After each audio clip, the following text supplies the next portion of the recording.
Once upon a time, in a quaint village named Glenwood, Halloween was a night that most people avoided. Unlike other places where the holiday was celebrated with costumes, candy, and spooky decorations, Glenwood had a very different tradition. They simply stayed inside.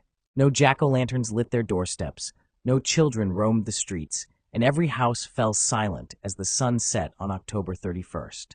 It wasn't always this way. Many years ago, Glenwood's Halloween was like any other town's, full of laughter and children in costumes, running from house to house collecting treats. But one fateful year, everything changed, and the townspeople decided that Halloween was better left alone.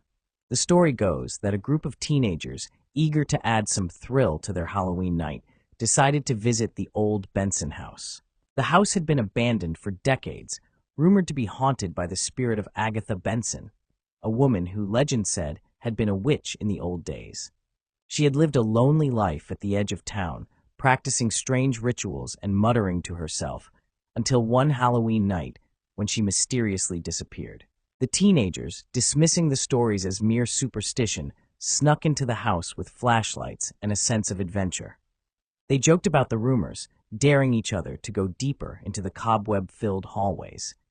But as midnight approached, a cold wind swept through the house, extinguishing their flashlights and leaving them in darkness. That's when they heard it, a faint, whispering voice that seemed to come from all directions, growing louder with each passing moment. Panicking, they tried to run, but the shadows in the house seemed to stretch and twist, blocking their way. And then, in the dim light of the moon filtering through a broken window, they saw her.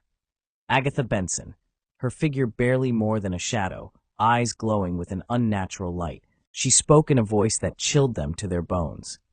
"You have disturbed the night that belongs to the forgotten," she intoned. "Now you will take my place, as I took the place of those before me." One by one, the shadows swallowed the teenagers, their screams echoing through the house and out into the night. The next morning, their families found the old house empty. No one knew what had happened, but a shiver ran through the village when they saw 5 new shadows dancing on the walls of the old house, even when the sun was shining brightly. From that day on, Glenwood decided that Halloween was no longer a time for celebration. They believed that Agatha had returned each Halloween to claim anyone who dared to disturb the peace of the night. The townspeople swore that every October 31st, they could hear the whispers drifting from the old Benson house, calling out to anyone foolish enough to walk the streets at night. They believed that celebrating Halloween would only draw the attention of the restless spirits, inviting them back into their lives. So Glenwood changed. They no longer carved pumpkins or dressed in costumes.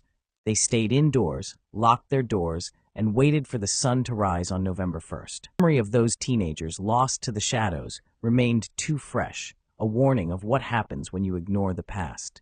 The story of Glenwood teaches us that some traditions and legends, no matter how old or strange, are there for a reason. Ignoring warnings from the past can lead to unintended consequences. Some things are better left undisturbed. Not everything needs to be explored or questioned, especially when it comes to things that carry dark histories. The teenagers thought the stories were just tales, but they learned too late that some mysteries are best left alone. The curiosity of the teenagers led them to disregard caution, and it cost them dearly. The story reminds us that curiosity, while valuable, should be balanced with respect for the boundaries of the unknown. In the end, Glenwood became a town where Halloween was a reminder of the dangers that lurk when you